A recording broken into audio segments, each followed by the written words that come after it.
우리는 계속해서 사도행전을 보고 있습니다. 사도행전은 성령의 충만함을 받은 사도들이 복음을 전하면서 여러 가지 일들이 일어나는 것들을, 그런 사건들을 담고 있습니다. 바울과 실라는 비록 빌립보에서 감옥에 gat히고 옷을 찢기고 벗긴 채 매로 얻어맞는 고난을 당했지만 루디아의 집에 교회를 세우게 되었고, 빌립보 감옥의 한 간수와 그의 가정을 구원하는 놀라운 복음의 수확을 거두었습니다. 그들은 이제 그들의 선교지로 보여주신 마게도냐 지방으로 더 깊숙이 들어가던 중 데살로니가에 이르게 됩니다. 데살로니가에서 바울은 안식일에 유대인의 회당에 들어가 복음을 전하는 일을 자기의 규례로 삼았습니다. 오늘 말씀 1절에서 2절 말씀입니다. 제가 읽겠습니다. 그들이 암비볼리와 아볼로니아로 다녀가 데살로니가에 이르니 거기 유대인의 회당이 있는지라 바울이 자기 관례대로 그들에게로 돌아가서 새 안식일에 성경을 가르치고 강론하며, 아멘.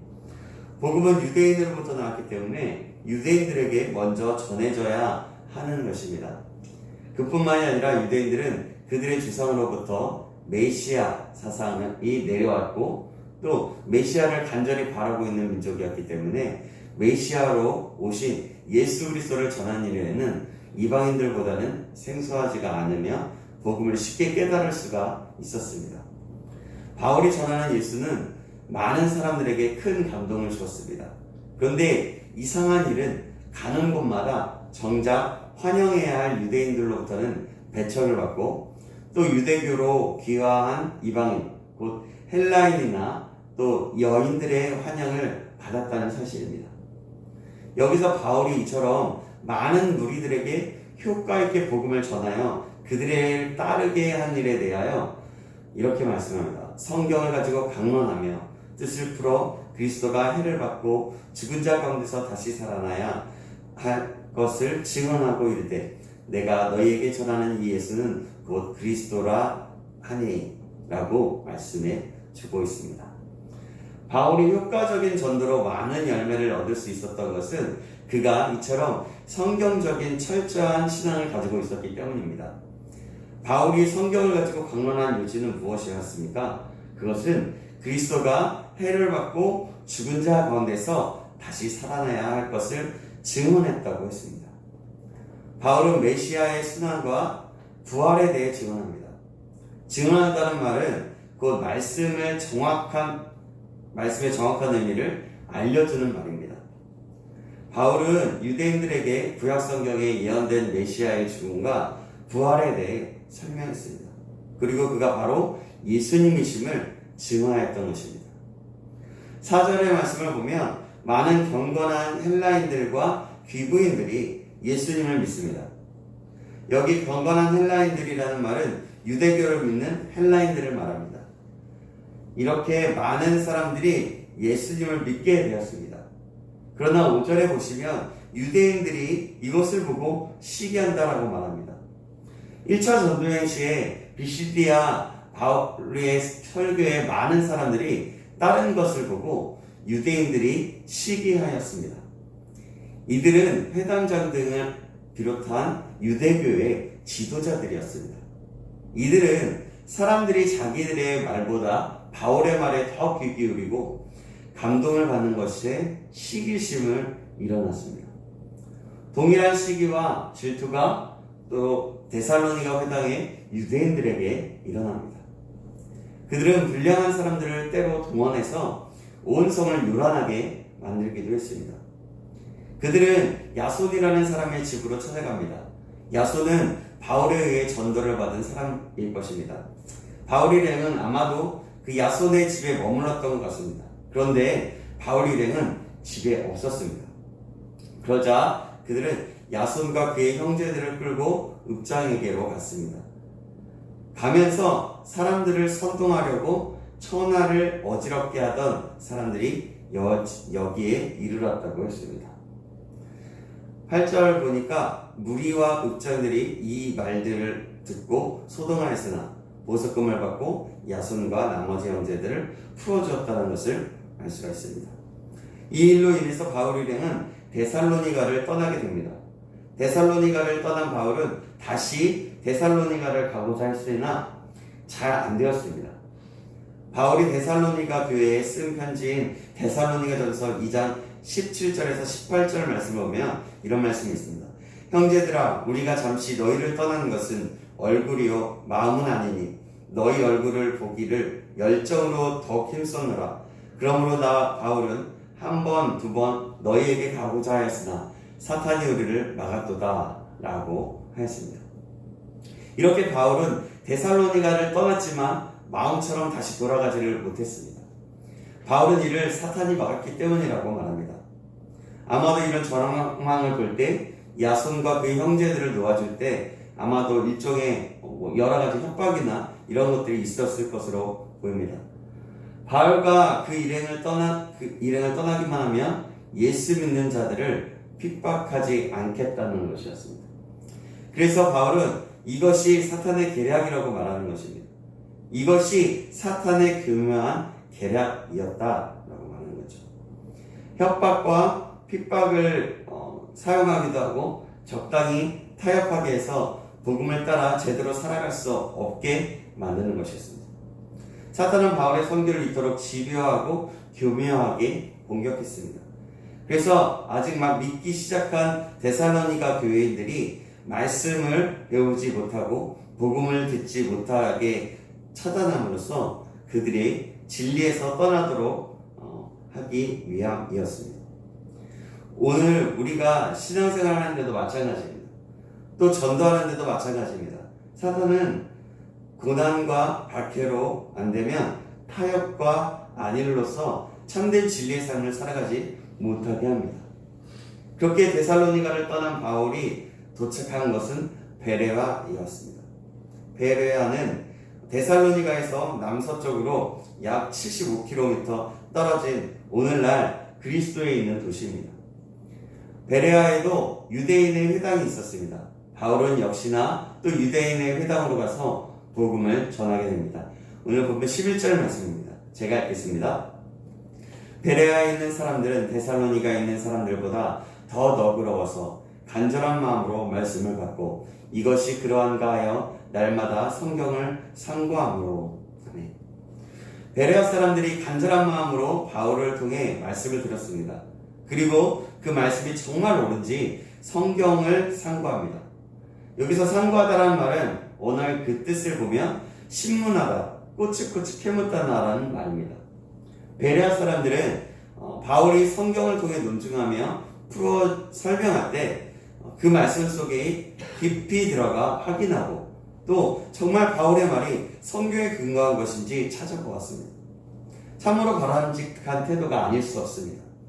바울이 아닌 그 누구와 와서 복음을 전한다고 할지라도 그것이 과연 성경에 근거한 것인지 성경에 어긋난 것은 아닌지를 상고했던 것입니다. 우리도 마찬가지입니다. 이렇게 성경에 어긋나는 것인지 성경 아닌지를 상고해야 합니다. 그야말로 아무 말이나 믿고 받아들이지 않았다는 그들의 모습이었습니다. 오직 성경 말씀에 근거한 성경 말씀을 따라 믿었다는 것입니다. 11절에 보면 그 결과 그렇게 해서 믿는 사람이 생겨났고 헬라인 기부인과 남자들도 적지 않은 수가 예수님을 믿게 되었습니다. 이렇게 베레아 사람들은 말씀에 굳건히 뿌리를 내리는 믿음을 가졌습니다. 그런데 13절을 보시기 바랍니다. 데살로니가의 유대인들이 베레아까지 쫓아와서 사람들을 소동하게 합니다. 비시디아 안디옥의 유대인들과 어쩌면 이렇게 똑같을 수 있는지 모르겠습니다. 바울의 복음에 대한 열정만큼이나 유대인들의 복음을 방해하고자 하는 열정도 오지 않았던 것 같습니다. 그 시기와 질투는 이토록 무섭고 악한 열정을 품게 만들었습니다. 14절에서 15절을 보면 베레아의 성도들은 바울을 바다로 보냅니다. 이때 실라와 디모데는 그만 동행하지 못하고 베레아에 남게 됩니다. 자세한 이유는 알 수는 없지만 아마도 유대인들의 선동에 상당히 위험한 상황이었고 그래서 몰래 빠져나오느라 함께하지 못했던 것 같습니다.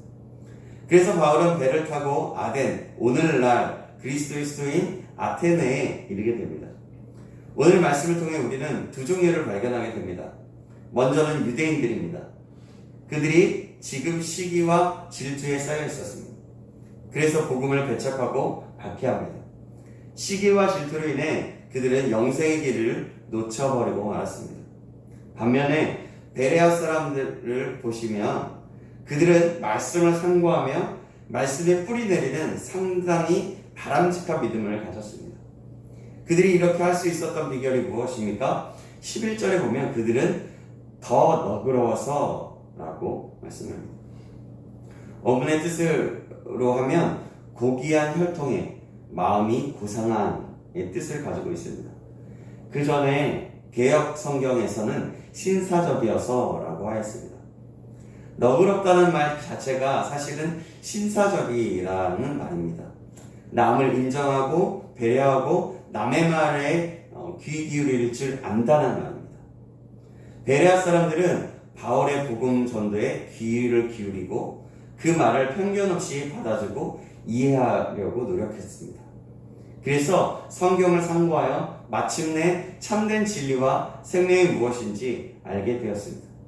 반면 유대인들은 자꾸 편협한 생각, 그 마음으로 시기와 질투에 빠져서 생명의 말씀을 듣고도 외면해 버렸습니다. 그러므로 우리는 이 베레아 사람들의 태도를 배워야 합니다. 먼저 우리는 말씀에 대해서 열려있는 마음을 가져야 하고 열정을 가져야 합니다. 우리가 마음을 닫고 있으면 하나님의 은혜를 깨닫지 못하고 합니다. 그렇다고 무조건 마음의 문을 열고 다 받아서는 안 됩니다.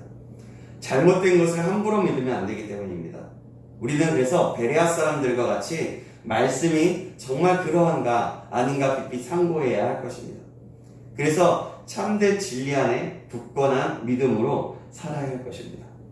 저와 여러분이 바로 그런 믿음의 사람들 되길 주님의 이름으로 축복합니다. 베레아에서 복음을 전한 바울은 데살로니가에 있는 유대인들이 이곳까지 찾아와서 심한 소동을 벌임으로 이 위협을 느낀 베레아 제자들이 바울을 인도하여 아덴까지 이르게 되었습니다. 아덴이라는 도시는 헬라 반도 중동부 아티카 지방에 위치한 도시로서 그 기원의 역사는 매우 오래된 것이었습니다. 이곳에 있는 역사적 유물에 의하면 주전 약 4세기, 5세기경에 이룩한 조각들, 또 문화, 또 예술, 수사학, 여러 가지가 있었는데요. 그 모든 것들은 이미 세계 최고에 이르렀던 터였습니다. 이 도시는 소크라테스, 플라톤의 출생지고 아리스토텔레스, 에피쿠로스, 제논의 제2의 고향으로 알려진 바와 같이 세계적으로 철학적인 산실이기도 하였습니다. 바울이 아덴에서 신라와 디모데를 기다렸던 중에 아덴 성 중에 다녀보게 되었는데요. 그런데 이 아덴이라는 도시는 바울이 다녀본 어느 도시보다도 전 도시 곳곳에 우상이 세워져 있었습니다. 그 당시 아덴에는 그 모든 주가 또 예술품, 문화적 유산물들이 다 허전한 우상으로 장식된 것들이어서 바울의 마음에 부담을 갖게 했습니다. 16절 말씀 제가 읽겠습니다. 바울이 아덴에서 그들을 기다리다가 그 성에 우상이 가득한 것을 보고 마음에 격분하여. 바울은 이 분함을 어떻게 표출합니까? 17절 말씀입니다. 회당에서는 유대인과 경건한 사람들과 또 장터에서는 날마다 만나는 사람들과 변론하니. 바울은 그 격분을 가지고 사람들과 변론합니다. 무엇을 말합니까? 18절에 보시면 바울은 그리스 철학자들과 논쟁합니다. 바울이 말한 것은 바로 예수님의 복음과 부활 사건을 얘기합니다. 다시 말해서 바울은 격분했고 그래서 열심히 더 복음을 전했던 것입니다. 바울이 전한 복음을 들은 아테네 사람들의 처음 반응은 18절에 보시면 이 말쟁이가 무슨 말을 하고자 하느냐라고 하였습니다. 여기서 말쟁이라는 것은 깊이 있는 철학과 사상이 있는 것이 아니라 여기저기서 주워들은 얘기를 가지고 썰을 푸는 그런 사람을 의미합니다. 그 아테네 사람들이 보기에는 바울은 그저 이 도시 저도시 다니면서 사람들을 현혹시키는 말만 늘어놓는 사람처럼 보였습니다. 19절에서 20절 말씀을 보면 바울의 말을 들은 어떤 사람들이 바울을 쫓아옵니다. 그들은 바울을 데리고 아레오바고로 가서 바울의 얘기를 더 듣고 싶어 합니다. 왜냐하면 바울이 전한 복음을 그들은 난생 처음 들었기 때문이었습니다. 평소 지적 호기심이 가득한 아테네인들은 바울이 전하는 이 새로운 이야기를 듣고 싶어 했습니다. 그래서 아레오바고로 바울을 데리고 갑니다. 이들은 바울이 전하는 복음을 듣기 좋아했습니다. 어쨌든 바울은 그곳에서 예수님을 증거할 기회를 얻었습니다. 22절에서 31절까지의 내용이 바울의 바로 그 복음을 증거한 설교입니다. 그 내용은 대략 다섯 가지로 하나님만이 참된 신임을 선언하고 있습니다. 24절에 보면 하나님은 우주의 창조주이시기에 인간이 손으로 지은 전에 계시지 않고, 또 25절에 보면 하나님은 만물의 근원이 되시는 분이라고 했고, 26절에서 28절 말씀에서 하나님은 모든 민족을 다스리는 분이고, 29절에서 하나님은 우리 인간의 아버지시고, 또 30절에서 31절에서 보면 하나님은 세상의 심판자이심을 강조합니다. 하나님은 세상의 근원이고 모든 나라와 족속을 다스리시고 우리도 지으신 분이다 라는 사실로 해서 예수님의 십자가와 부활까지 전하였습니다. 그러나 이곳에서는 복음을 받아들이는 사람들이 그리 많지 않았습니다. 사랑하는 여러분, 오늘 우리는 데살로니가에서 복음을 전한 바울의 일행과 또 베레아에서 복음을 전하는 바울의 사역과 아덴과 아레오바고에서 전하는 사역을 보았습니다. 여기서 우리는 어떤 것을 배울 수 있을까요? 그것은 하나님의 말씀을, 복음을 받아들일 때에 어떤 마음을 가진 자인가 돌아볼 필요가 있다는 것입니다.